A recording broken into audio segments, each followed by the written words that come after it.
Hi, and welcome to the second hour of Mindshifters Radio. And today is Thursday, October the 23rd, 2025. We started the recording just a little bit late. Enjoy. And I think seeing how this is the tools are being used by people and their stories has been, it's been really amazing. And what I'm also seeing is that, like, for the people that I've been working with, as we've worked together on these things, it's kind of deepened our understanding rather than sitting and doing it alone. That has really been a gift for me, and I think for the people who I've been working with. It's not only been motivating, but it's also deepened the work, because as we talk through these things together, we're finding similarities between us, of course, but we're also going deeper into the work than I think I would have done on my own. Yes, I agree. So I guess I'd like to talk about that a little bit more, and how we can work together within your structure to set something up so that people feel more supported, so that, after this course, this can continue on with the worksheets, maybe even in preparation for the next course. I'm not going to be coming to the 9-day because my husband, when I was in Scotland, he had an accident and had very bad concussion. He was knocked unconscious, and he's recovered to a certain extent, but not completely. And it's been a few weeks, and he's got an appointment now to go see a brain person, but not until December. And he's still having these headaches, and he feels like his brain is and his skull are not attached, even though he's had a scan and they said it looks fine, but he's feeling very strange, and I'm kind of uncomfortable leaving him at the moment. I understand that fully. Do you have your, from the WISE, is happening to me again intensive, your directions for doing the energy field work? I do. I'd get my hands on them as fast as I could if I were you. Well, I have talked to him because I'm also a Reiki master. Right. And he is not willing. Mm. So I have a friend who is a long distance energy healer. Right. And she does this, and what she does is she asks the higher self of the person so that she can do it even when he's sleeping, but she would ask his higher self. And I think that he may be open to that. I'll agree to that, yeah. Yeah, I've been saying to him, can I do Reiki on here? And he's like, no. So I'll keep asking, but I think she might do wonders, because she really helped my grandson a lot, who was suffering a lot from anxiety, and he's now this was a couple of years ago, but she did a lot of work with him, and he's now off on his own with a couple friends, traveling through Thailand and Cambodia, and being awesome. Just that's fabulous. I know. So yeah, so we're going down that journey, yeah, for sure. But I just wanted to really talk about some sort of structure, perhaps, and maybe Susan has some ideas too about this from her experience, of bringing together a community. So, I feel like when we did Laws of Living and we had that course and everything, and then we did the dream stuff afterward, I felt like I'd really come together in a community, and then it kind of all dissipated. And I'm kind of wondering, how can we keep this energy going with people doing the work? And I know I have been, over the years, I've been on again, off again, partly because I've been doing other things. Right. And I always come back to this work because it's so powerful and it works. It just works. That's what can It I say? works. Yeah. Yeah. Yeah, what can People use the tools, they get the changes. It's like, yeah. yeah. So, Yeah. and that's the thing, people use the tools. So I found working with someone on a regular basis, meeting once a week over the phone. And I found that, when I was doing it with Joan, even before I did the Laws of Living, we did several weeks together doing worksheets, that we did the work, you know, and I want to explore with you, and perhaps Susan too, if you're willing to take a look at what kind of structure can we set up. And I know Jeannie was keeping names of people, but I'm thinking we could set up some sort of program or something. And then what you guys could do is you could reach out to all of the people that have done the work in the past, maybe with some sort of little refresher, uh, and then say, we have this program for people to do the work. I don't know. I'm just running thoughts through my head here. Well, I'm wide open for anything that anyone wants to do to support people taking these tools and using them. Of course, for 15 years now, 5 days a week, an hour a day to 2 hours a day, we've been available as support to keep that moving. But then, of course, people have to choose to participate That's right. Yeah. because the support's been there and the invitation, like Susan has her ongoing support group.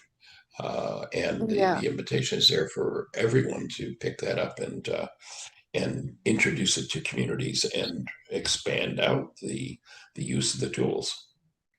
So, in a sense, that's the aspect that people have to choose to participate. Yes. So what is it that we can do to um, assist people in feeling like belonging and that they want to participate? So um, I think there's something there. There's some little piece missing, that we can maybe do to reach out to effectively engage people on a different level.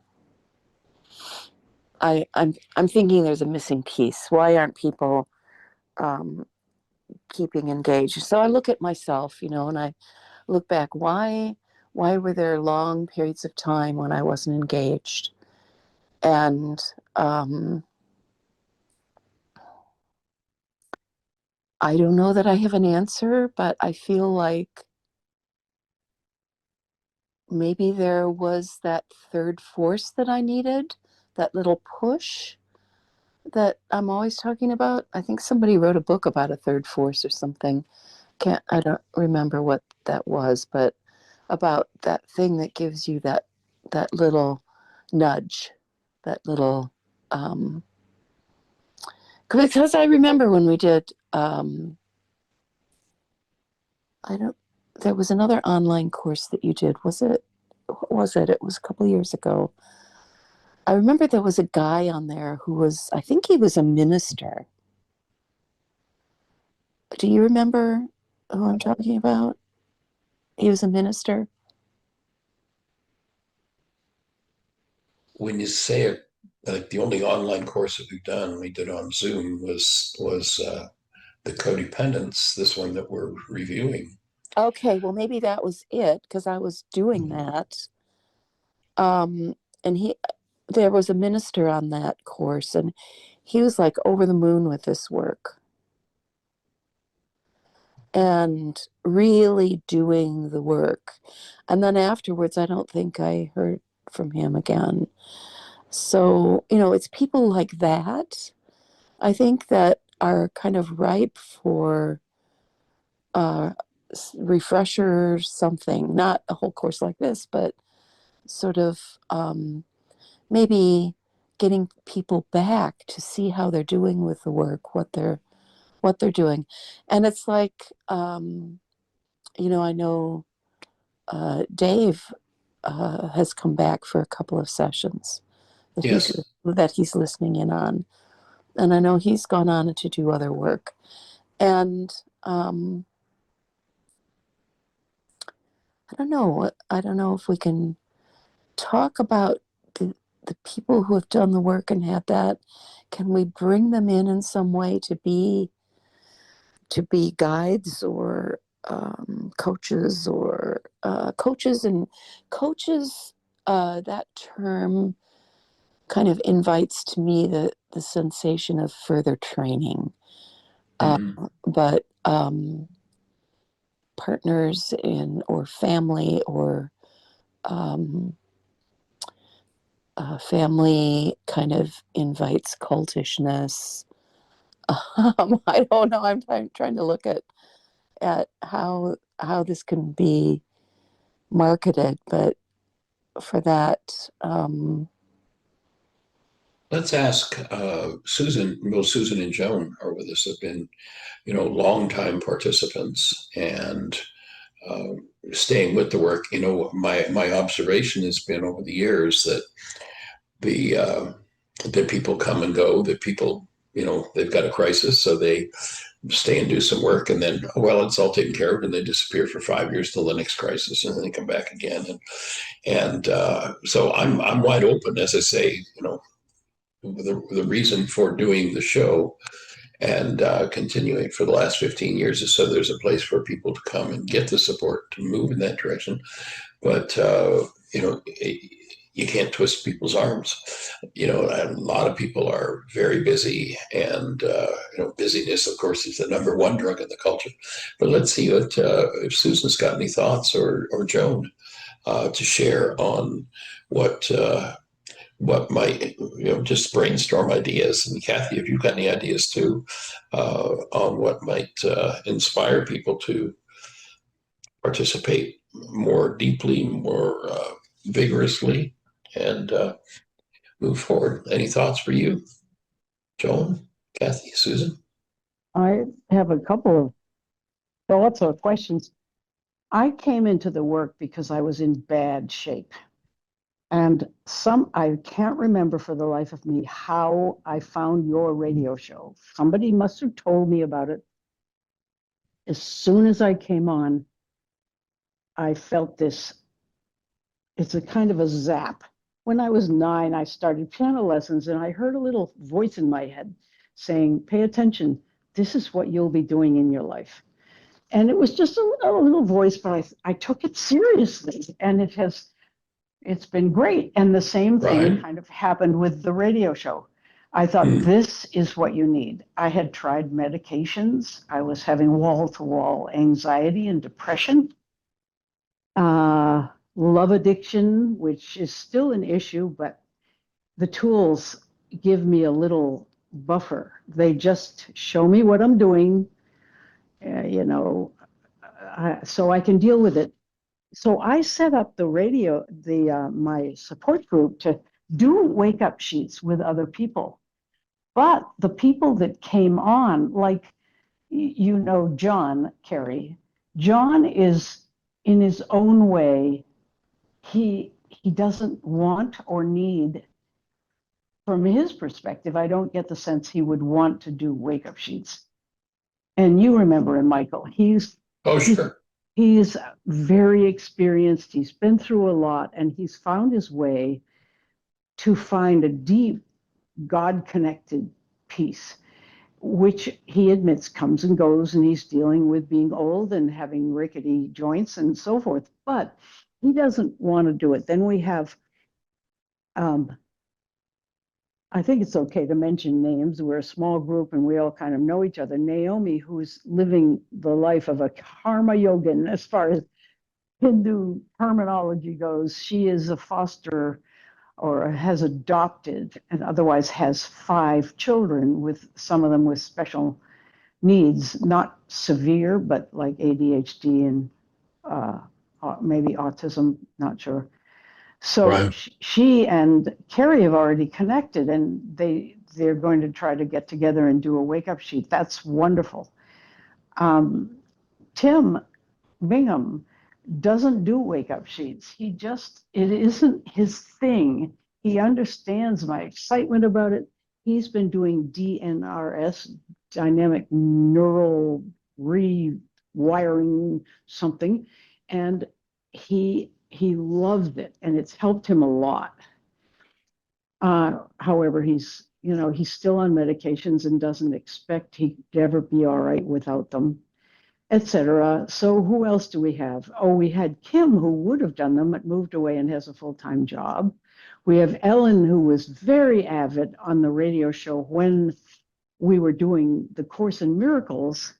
And as soon as that was over, she stopped coming to the radio show and has been doing workshops online with, one is a student of the Course in Miracles, can't remember her name at the Lisa Natoli. He was a student of the Course in Miracles and is now running a personal growth type of people just go in their different directions. And so I haven't pushed that. What we do in our group, well, Michael, when you come on, people are all ears to hear you speak about this and that. We learn from you. When we're on our own, we've been lately doing kind of a summation of the Bhagavad Gita and its teachings, and that leads to great discussions.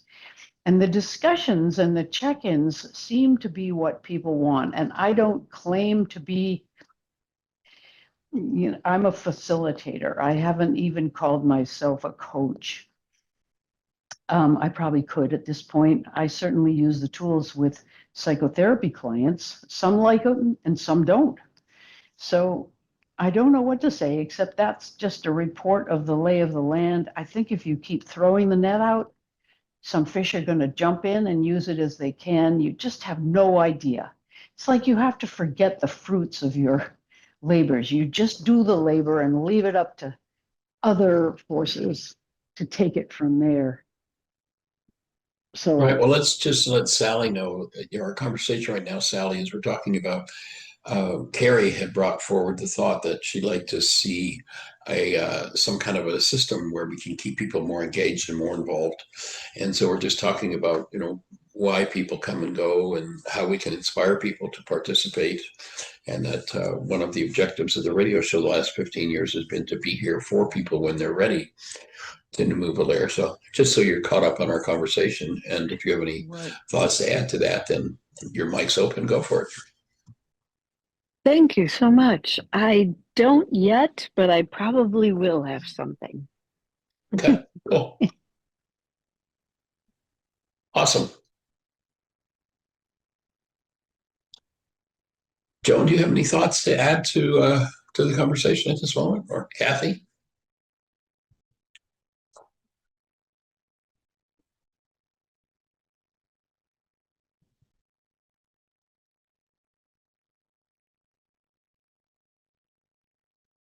You'll have to unmute yourself, Joan. We can't hear you.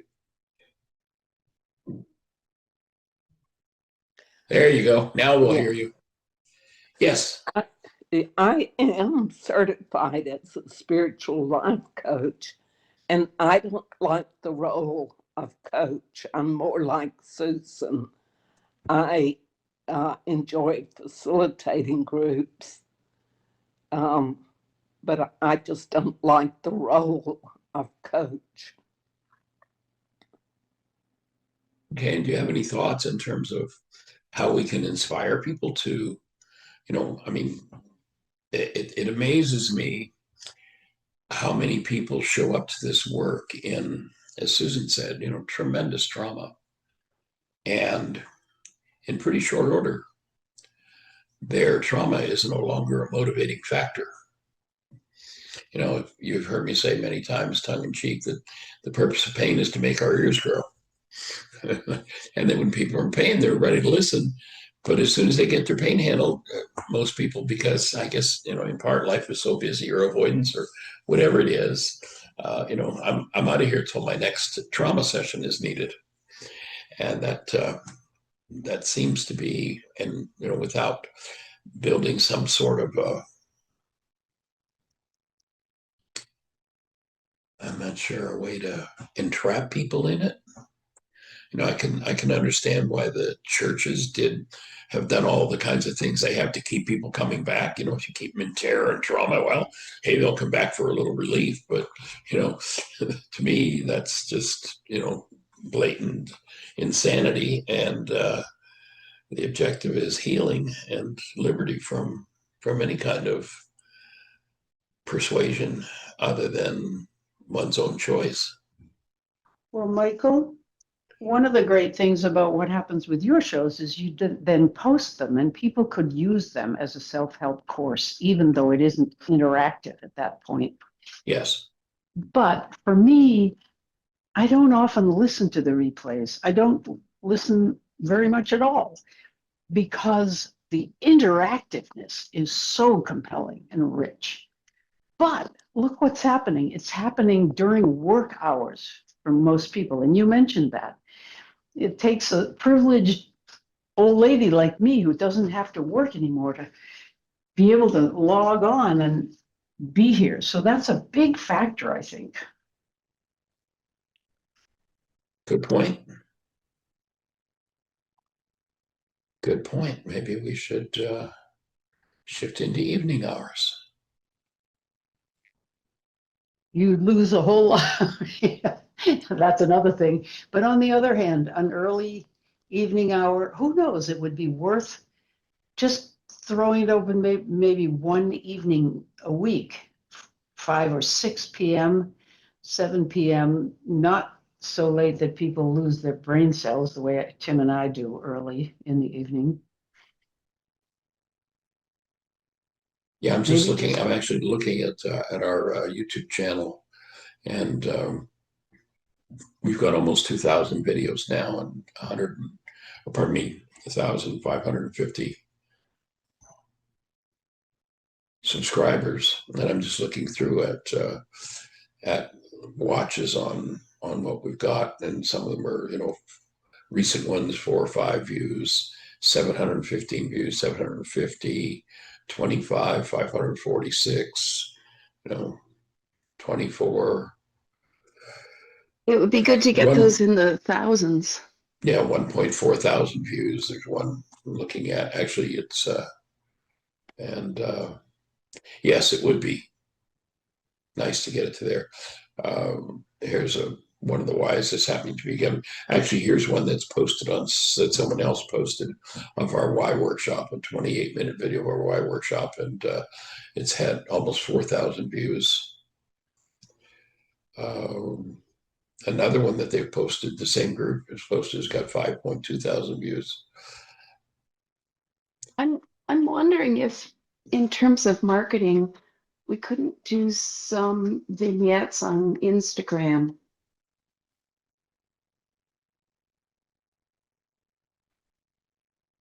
That's certainly a possibility. I am not on Instagram, and so haven't used it. That's something we'd have to familiarize ourselves with. And I'm looking at a number of, I'm just going through the list here of older videos, things going back 13, 14 years, and they're up around 1,000, 2,000, 3,000 views. 956 views. And you've got an awful lot of competition. The internet is stuffed with, like, Alan Watts, his organization, even though he isn't in the body, his talks have been being posted by the ton in the last 2 months. Really? And yeah, and there's just a lot of that sort of thing. So you've got a huge amount of competition. In one sense, I think we've got a huge amount of competition in that there are a lot of people out there talking about healing. But in terms of what actually works, as far as I know, forgiveness does not exist anywhere else on the planet. But with this work, there's nowhere that I've found it, Course in Miracles or anywhere, in terms of people understanding how the process is actually done. What is it that really produces the result? And what really produces the result is you trust Ruka, you breathe, and you know that goals drive perception and how to collapse into the root of it. So, totally agree. And it's true. Getting that across is the ticket, because people coming on fresh don't know that until the interactive part. I mean, I think I remember Tim Hayes walked me through a wake-up sheet that was pivotal, but he was constantly getting me back on track. I don't know if I had the page in front of me. I don't think I did. I remember pacing around the room. I was so miserable. And at the end, we were laughing. It went from a 10 plus plus plus to a nothing or a 1 upset. right. So it's the greatest thing, and it's great that it's on air, and it's great that it's offered post interactive live show. The live shows. How can we get I think we might ought to try one evening one and see what happens. How many different people can come on at that time?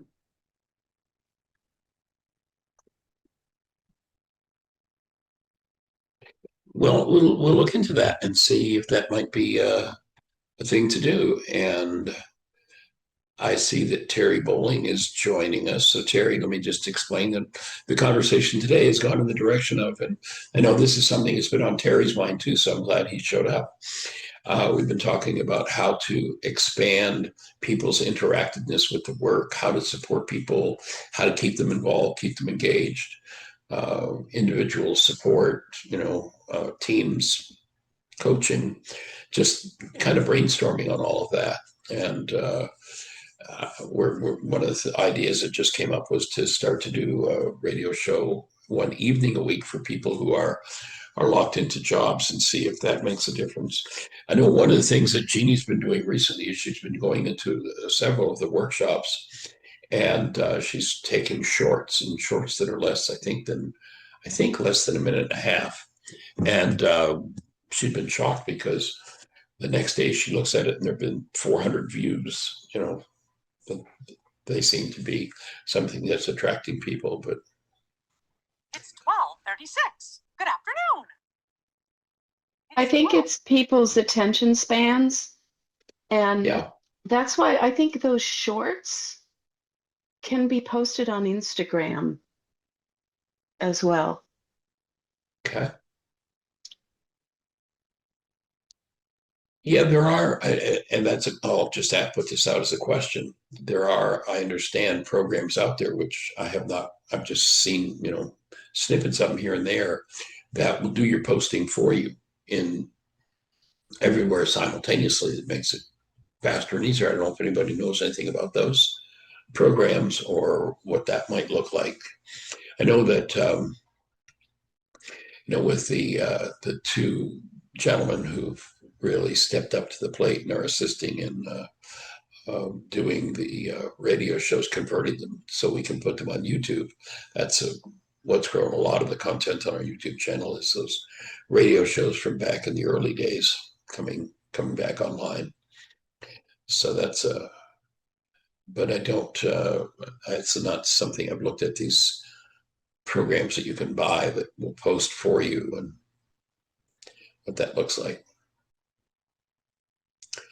And Kathy, feel free to push your mute button anytime you like if you have any thoughts to share. Terry, how about you? Is it? I know you've been looking in that arena and both you and Kerry have been chatting with me recently about expanding the work, working with people, getting a deeper level of engagement. So, any thoughts for you?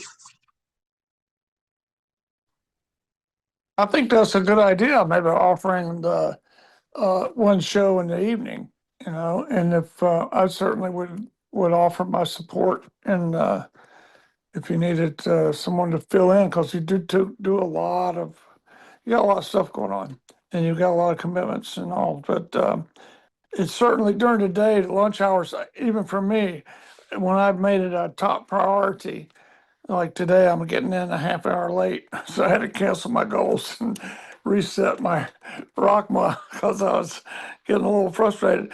But I could understand that would probably open up some other opportunities, and I can only offer my support in any way that we could figure out a way to make that more available and Or readily. even a weekend time, maybe. Yeah, that too. Well, I'll have that conversation with Jeannie and put it in the hopper. Yeah, and I think from all my years with you, one of my goals would be not to add something else to your plate, is to find a way that you could receive support in something like that to happen. Cool thought. Good thought. Yeah, And then, of course, the thing is keeping people engaged. When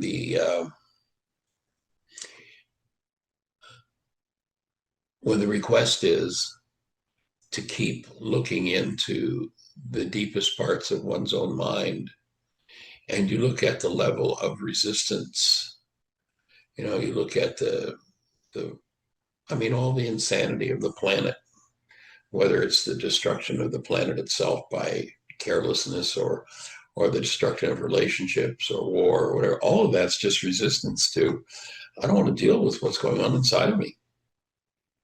yeah. One thought I had, Michael, was, and I've been working on this just a little bit, not as much as I will, is to come up with a couple of different brief, like one paragraph descriptors, kind of like what they call taglines or hooks or something like that, and with a link, and maybe experimenting with come up with like a half a dozen little excerpts or something that you would say was a good a little one paragraph. I know it's hard to put this in one paragraph, but kind of an eye catcher, and then experiment with. I would like to experiment with that, sharing that around on social media. Hey, here's a little descriptor. Get back to me if you want more information. And I just started that little project a couple of weeks ago, and I'm really just kind of in the idea stage and looking back through the Wigan book, and there's just so much to choose from, and coming up with just a few distilled intro paragraphs, I think would be pretty cool. Right. Well, one of the things you might want to do is look on the covers of each of the DVDs, because there are, key thoughts and, All right. of each Yeah, workshop. Might be a place to take a look and see what's there. I like that. I'll make a note of that.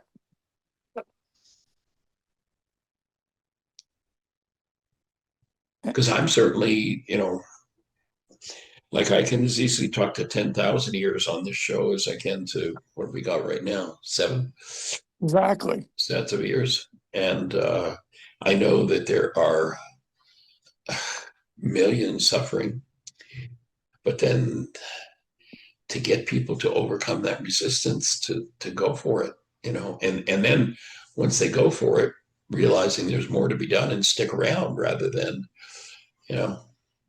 okay, well, I took care of that one. Now I'm out of here, and it's not going to be until I'm at the bottom of the barrel again till I jump back in. There's a fellow that I'm studying a little bit of his work where he went back to the old card catalog system and used that to write a couple of books. And he Right. actually made a book on using that system. And Yeah.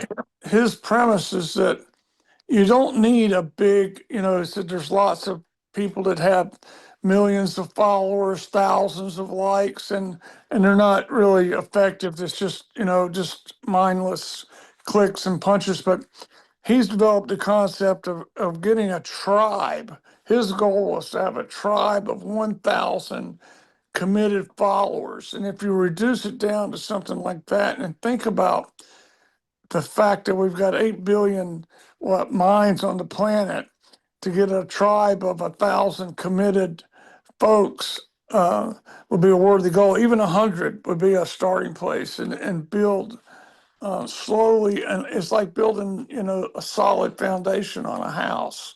It's just some folks that are that have a genuine interest and desire, Right. and they're out there. They just don't know about it. Yeah, and I'd rather have a tribe of 1,000 or whatever number of participants. We don't need followers. We just need people who are going to take the tools and put them to work in their lives, and then when they see the results, share it with others. That's really the each one teach one type thing. Mm-hmm. Yeah. And Well, we've got the material. I mean, YouTube channels at 1.9 thousand videos right now, and there are another at least 3,000 on the way. As we've got a couple of volunteers who are converting the MP3s, which are audio tracks from all the years of Blog Talk. They have to be converted to MP4s, and then a picture put with them. Then we can put them on YouTube. So there are another 3,000 or so, maybe 4,000. I'm not sure exactly. Videos to come. So the database of material is there to support for sure. Well, the amount of content that you have is just unbelievably amazing. And that's one of the things that a lot of folks struggle with. It's like create enough content. Well, you got that one nailed. You got the content and to boot. So it's a matter of just, just putting out a couple of things here and there in the right little circles. And like you said, one teach one, by the attraction, and build it like that organically. Yeah. One of the things I'm planning to do is at least to put out a survey once we finish the intuitive development intensive next month, and set up into a Zoom laws of living, so that we'll have that in the can as a self-study like the CoDependence work is. Because I think that's what Susan is doing with the self-study, and the way that's unfolding is really, I think, profoundly powerful. And as Kerry was saying before you came in, she was talking about how it's, she's been inspired by just listening to people's stories and how they're using it and the results they're getting. And I think, that example of hearing what's really happening in people's lives is pretty powerful. I think also there's a feeling of unfamiliarity with the Aramaic and some of the terms that you use. And I'm wondering if, and I'm not going to advocate for changing those terms, but I'm wondering if there isn't a way to say with the worksheet to relate it back to A Course in Miracles, because I know that's where you got that from. Well, actually, it isn't. Oh, well, a lot of it is, right? Like canceling your goals. Right, but that actually came from the Aramaic, and it was after I understood it from the Aramaic that I found it, that passage in the Course. Prior to that, I had never seen it, or at least if I had seen it, I didn't understand it. But once I understood from the Kabor's manuscript, forgiveness is about, the word is cancel, shebag, cancel, let loose or untie. That's where that developed from. And then it showed up. I found it in the Course. So what I'm thinking is that if people are familiar with the course, that you come at it from there and then take them to the Aramaic rather than the other way around. Yeah. That so I mentioned a few years ago of maybe looking at each step and relating it to a course in miracles. And because you've got all the stuff there about the Aramaic, why not have the stuff there about A Course in Miracles? And that might resonate with people a bit better is all I'm thinking. Right. Right. I'm wondering. Yeah, we did that with the A program too. We did about a year of the show on where we took the worksheet and the forgiveness process and tied it with the A program. So yeah, we could do that on another level with Course in Miracles for sure. Or I love what Kerry said about the familiarity of the language. And I want to take it one notch even further than the Course in Miracles, because somebody like my husband, Tim, he isn't interested in the Course in Miracles. I'm not saying that because he's a bad guy. It just doesn't resonate. Isn't his thing, sure. There must be a way. I wonder, I mean, some of the modified worksheets, Michael, don't mention Ruka or Kuba. They don't mention carbon-based memory or brain cells. And for me, those are the ones I use. I use I don't know whose it is. It's a conflation, adding Tim Hayes's forgiveness pattern, which invites you to bore in really closely with how wily our egos can be. Give up my need to be right. Give up my need for anything, including myself, to change. Those, for me, are just keep knocking it back into the court. And that may be just because that's what I like. But the language is very much my own familiar language. And whether you end up using Ruka de Kudsha, I know when Celinda calls in, she often says Ruha. And Ruha is a word that I've been living too long to have that word go as deep as like going back to my childhood home. It isn't a home word for me, but I've translated it, I hope, so that I feel as if I'm getting, I set up the frontal lobes and the back of the head, and I decide what can come in and what comes out. And you see what I mean? I'm being more and more inarticulate, but we might look at some of those modified worksheets and see how we can make it universal, but not water it down in any way. I wouldn't want that. Nobody would. Well, for me, what the summation is of what you just said, and my take on one of the reasons why people don't engage, and I say this from my own perspective, I realize personally that if I hadn't chosen to become a teacher of this work on a full-time basis, I wouldn't be doing it. I wouldn't have done it in my life. I wouldn't have had the brain cells. I wouldn't have the inspiration. I wouldn't have the stick-to-itness. Yeah. That's one of the reasons why, I put the radio show in there, and we do it 5 days a week. It doesn't matter what the size of the audience is, so that people know there's always a place to come for support for that shift. But there's a cartoon that somebody posted to my Facebook page back, I don't know, a year or so ago, and it shows this person who's looks like he's probably a politician standing up there talking about change, and how and the audience is there, and the stars are going, and the banners are flying, and everybody's excited and smiling and jumping up and down and waving their arms about change. And then the next frame, the person, the same figure, is saying to the same crowd, "Now, how many want to change?" And everybody's face is pointing to the ground. Right. Everybody wants healing. Everybody wants healing. But the invitation to say, I want it on my terms, the way that I already understand. See, you should put it in frame. And that's what, the willingness, the resistance. And when I say resistance, I mean, a lot of people are sitting in the whole of their own, and I'm talking about like a physical whole as a metaphor of their own drama and trauma and pain. And to be drawn out of that hole means they have to face and look at and deal with that. And frankly, most people,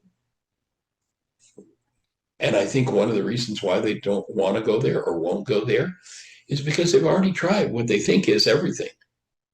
And therefore, since I've tried everything and nothing works, why would I want to drag this out again?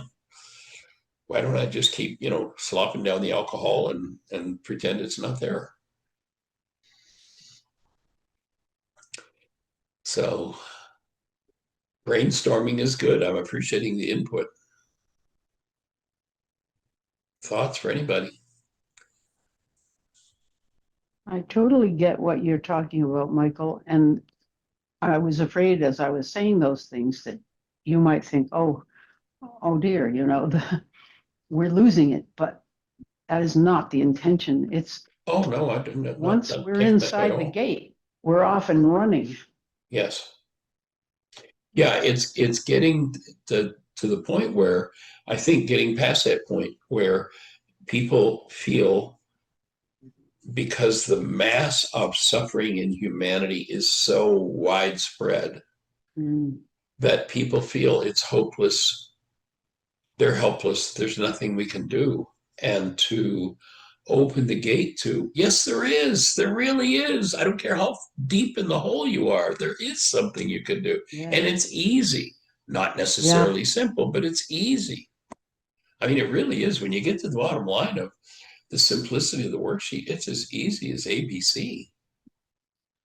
Now the mind's resistant, saying, no, I'm not going to do that, or no, it can't be that way, or no, it can't be that easy. Giving up the goal was the ticket, was the hook for me, because I was extremely attached. It was the climate change issue. There was a Time magazine that showed a picture of the planet burning up. Well, we could be more worried about that now than back when I called in the show. Wow. But giving up the goal of having the planet be okay was unthinkable, but it made sense. A knot was untied right then. And Forgiveness, undo. Yeah. And then you can work at all angles and add all the words you want. But that's a very simple idea and totally universal. Absolutely. One of the things that's been really fun for me with Lincoln, with our grandson, is observing him, and you could see the impact of, like, the instant impact of the frustration of his goals as early as at 6 months. And now he's 14 months, and it's just like, man, if his goals aren't met, he's on it. Ari was a whole lot easier, but I mean, I wouldn't have really thought of a child of 6 months having goals, but man, that kid knows what he wants, and he knows what he wants. And if he doesn't, and if he doesn't get it, he lets you know in an instant. The microcosm of what most adults are doing, and they're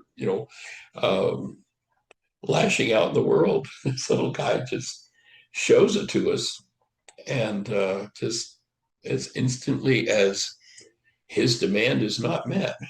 It's actually kind of hilarious. And Dawn, welcome. We're kind of doing kind of a down home discussion here, seeing as how pretty much everybody's just is a familiar person on the show. We've been talking about, and Kerry had introduced the idea of how can we expand the awareness and support people in engaging and really participating. So that's kind of where we're at. Dawn, if you have any thoughts or any input, we're just kind of brainstorming around that on how we can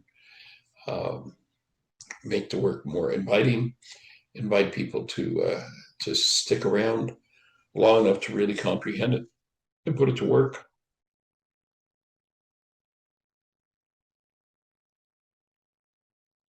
So, Dawn, some of the ideas that we've kind of bandied about were looking at sort of barriers to people doing the work. And we thought Terry introduced the idea of doing 1 night a week, doing an evening show because people are at work during the day.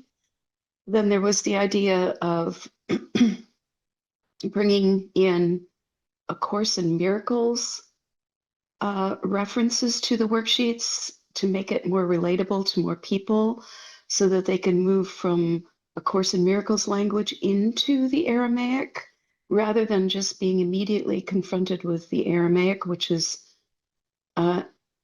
strange, as well as the ideas of like letting your goal, canceling your goals and all those things are strange. So from the more familiar, starting with the more familiar, looking at the language that's used, thinking about setting up maybe some sort of system of having buddies to do the work, or like Joan and I. Joan was an amazing, helped me doing my worksheets before we did the Laws of Living workshop. And then I've been working with a couple people while we're doing this codependence. And that's all great, creating this community around the online and the in-person workshops. And what about in between, keeping people going in the work?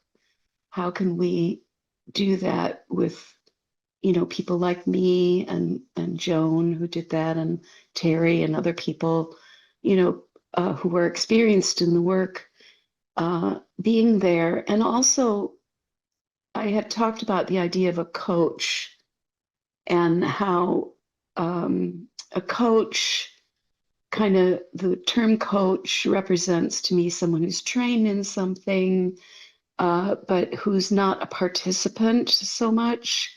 There's facilitator, but one of the valuable things for me in doing this work with someone else is that I'm also doing the work. So I don't know that coach or facilitator, maybe buddy or partner or something, is a good idea. Talking about having smaller groups that get together to do the work. Of course, we've got the radio show, but also we talked about putting smaller vignettes on social media like Instagram and Facebook. I mean, Michael, I might send you some of the amazing things I get on Facebook. You can see these small vignettes that utterly captivate me. And making them relatable, like vignettes from the series that you did on A Course in Miracles, for example. That kind of thing. So that's what the sort of thing. Did I miss anything out of that? No, I think that pretty much covers it. Yeah. One of the challenges in doing a lot of those things is that somebody has to do it. Yeah, somebody has to do it. And right now, by the time Jeannie takes our radio shows each day, converts them, does the keywords, does the summary, gets it online, and then she's doing the 2 sessions a week of CoDependence. She's got her hands full, plus, especially with babies and such. And so, stepping in. And then we've got 2 gentlemen that are converting the old radio shows from audio to MP4s so that we can put them on YouTube. And our vision is ultimately to have, I think we've got some 5,000 plus hours on YouTube so that all of that information's there for support. And we've also purchased, although we haven't had the opportunity to really do anything with it, a course website where we can put course material, and a community website where we can, do more community building. So if anybody wants to jump in and assist with that. And one of the thoughts that comes as I was just sitting back and breathing and listening to you, Kerry, is that perhaps we could set up, if we have enough people who are committed to really doing the work and supporting people and doing the work, maybe we could set up for new people who come in a mentorship program, Yeah, where maybe for a week or 2 weeks, if we had 3 or 4 or 5 or 6 different people who were consistently working with the work, that we could, have someone who comes in new, and we could make them an offer of, we we've got a mentorship program that lasts for 2 months or 6 months or whatever. And you would meet with person A for, 2 sessions, and then person B for 2 sessions, and person C or some, combination thereof. And then after, 3 months of that, somebody's really, between that and the radio show, is really, connected and committed to the work, and maybe they become mentors, and that might be another way to help it to move forward. I love that idea, Michael, because then they get to know more people, Right. and become part of the community. And I also think, as you were talking about social media and what all the work Jeannie's doing and what you've got going on, is there are people, like you said earlier, that just take your content and they put it on all of the social media, and they maybe even assist you a little bit with finessing your content. And perhaps if we could get some quotes, we might be able to assist with that, doing some fundraising for that to happen. Because I know, like, for example, with Jeannie's book, she was struggling. How do I get this published without any funds? And then somebody suggested, oh, you can do pre-sales. So I did that. I bought her book on a pre-sale. Right. Thank Through you. what was it? I don't know. PayPal, probably. Yeah, probably. Or Venmo or something. So I just think, there are creative ways to finance this. If we're kind of committed to doing it, we can do it together as a community, right? So I know my cousin's wife does that sort of thing. She does that sort of marketing on social media. I don't know if she still does it, but I know she's got connections and could do some pricing. So I can just talk to her about it and kind of ask her where she is with that at the moment and what those kind of costs are, just to kind of get the ball rolling. Right. We have been talking with a person in the Philippines was introduced to us who the finances over there are a whole lot different than here, and that they assist. We had a conversation going with them, not finalized anything yet, of kind of having them as an assistant to do some of this stuff. Oh, that sounds great. So cool. Awesome. Well, we're a few minutes over. I apologize for holding everybody, but if everybody would just kind of ruminate on that, and we'll come back together, whether it's on tomorrow's show or next week's show, or, first and foremost, if anybody comes on that has issues they want to talk about, I certainly want to fulfill that need. And from there, drop me a line if you have any thoughts, if there's something you're willing to take on. Nobody will ever understand what it's taken to do this for the last 60 years and keep it floating and moving and available. And so if it's served you and you want to serve it back again, that's awesome. And I appreciate everybody's creative thoughts and input. It's awesome.